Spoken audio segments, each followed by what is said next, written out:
during the press briefing between the DSS and the Nigerian police, where the Minister of Justice, Attorney General Abubakar Malami, made the information. But the big story now, the big mess of the whole thing is, aren't Nigerians entitled to get details of how he was arrested? Because that has been quite sketchy. You know, again, it's really very important for Nigerians to be well informed about the circumstances of his arrest, because the laws are there. There are international conventions, international laws with respect to extradition, with respect to arrest of people, you know, Nigerians or any other citizen of any country, and then bringing the person back.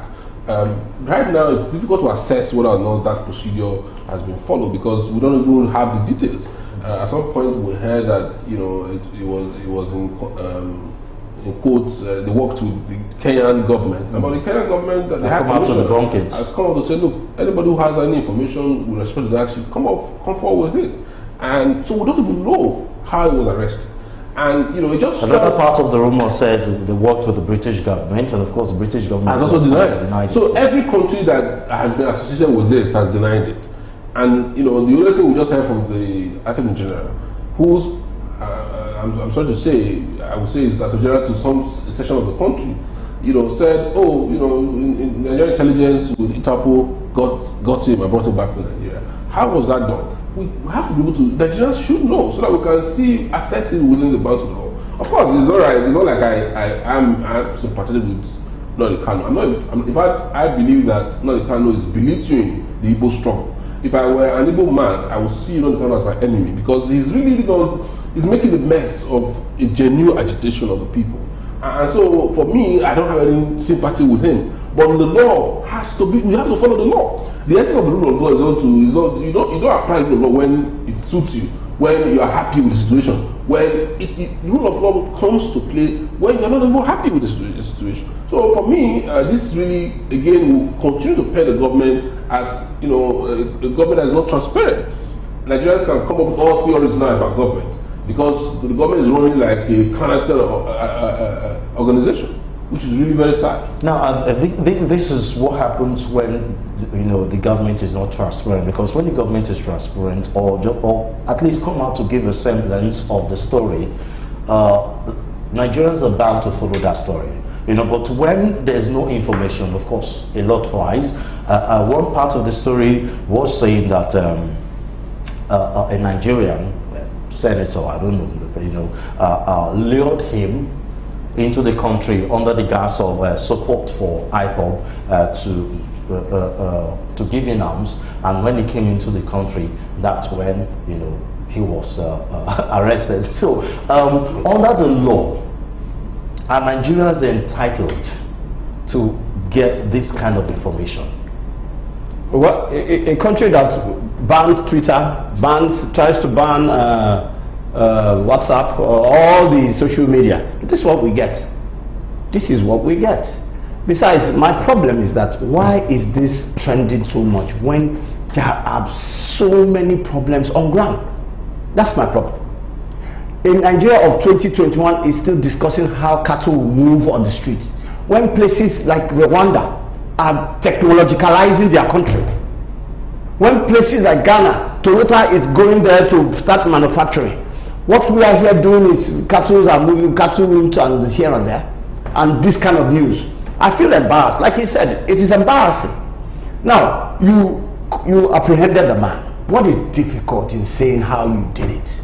This guy is entitled. He is still protected by law. Even Kanu, what's his name? Nnamdi Kanu is protected by law.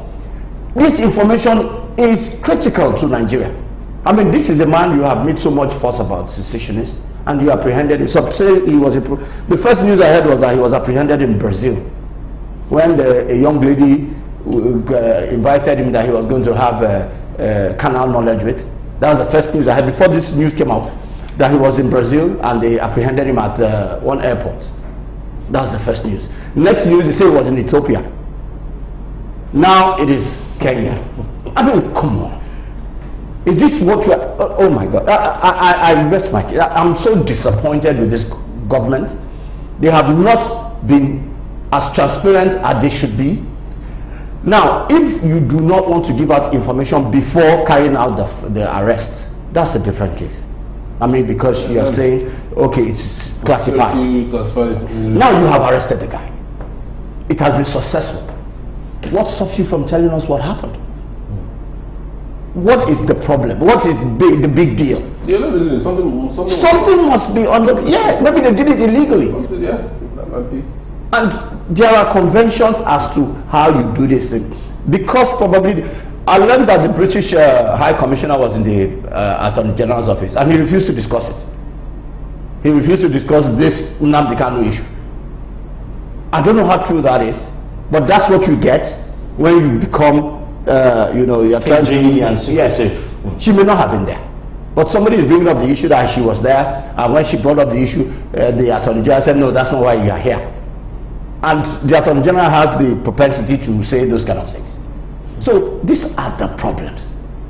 Why are you acting like you are acting like Boko Haram? The country is acting like them, secretive. They're not doing things the way they ought to do.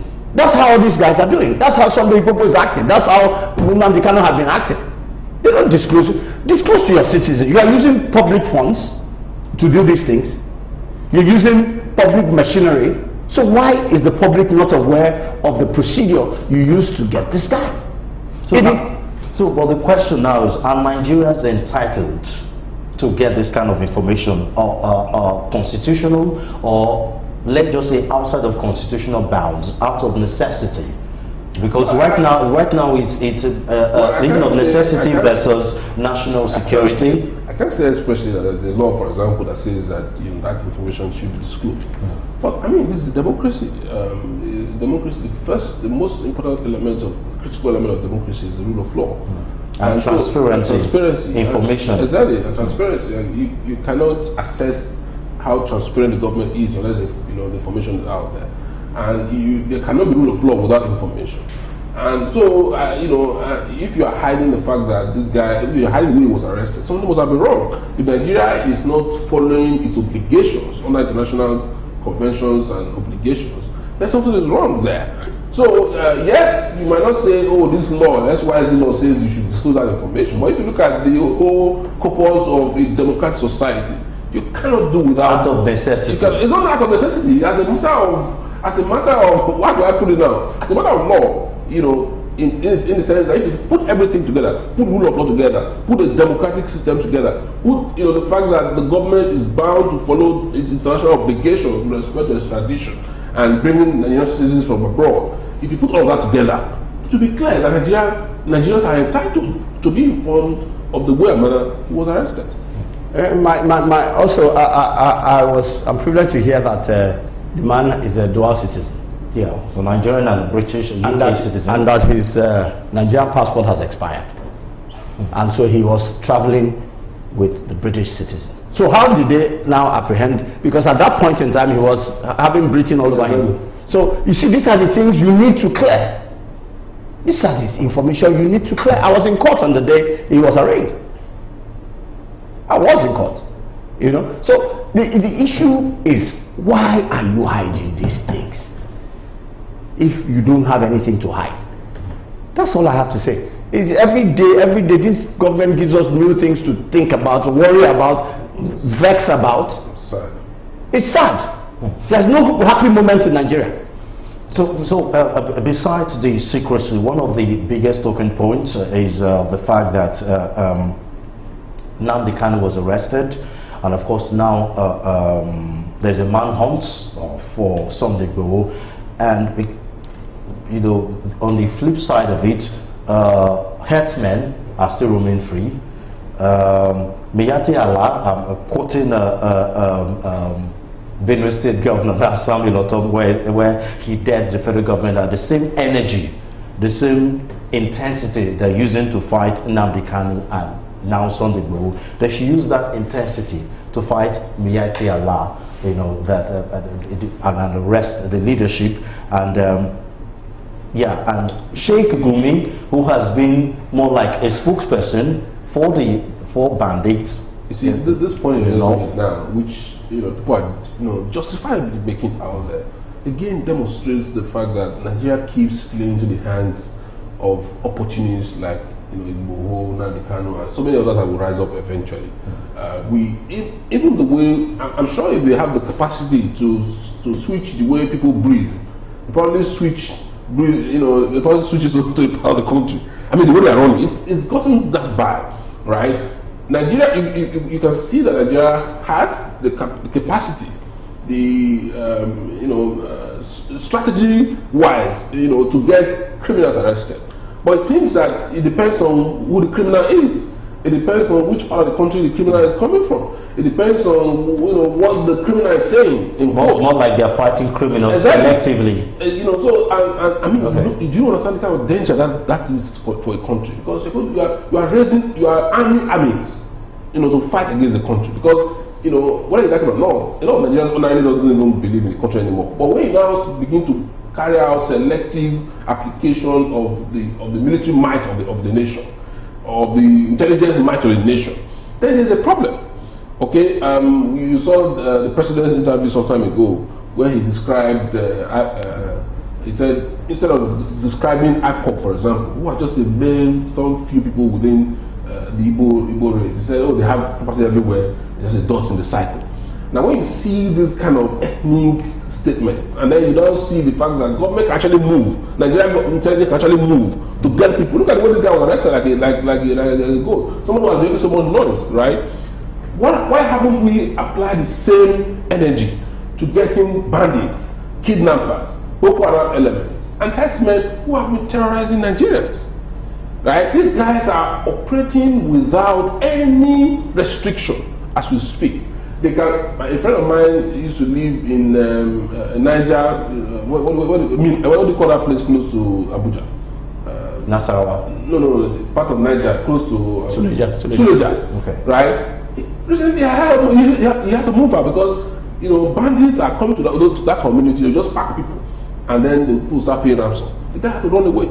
That's the kind of country we are living in, and they are doing it in broad daylight. And we cannot deal with them. We have a woman who seems to have their phone numbers, who have access to this criminal. Nobody has ever asked him a question about how to get these people. Or arrested him. And yet it's advocating that they should be compensated, right? They should be compensated for what? For kidnapping people, for raping young ladies and women. Really, I don't know what. And the last thing I heard was the president saying yes, he's a herdsman. When Otom actually accused him the last time. The president came out and said, well, he's also a herdsman. He's a herdsman. Yeah, maybe jokingly or not, but he's a herdsman, really. And so, what does that portend? What does that tell us? Why are these guys working freely? Why? What's the difficulty in picking these guys up?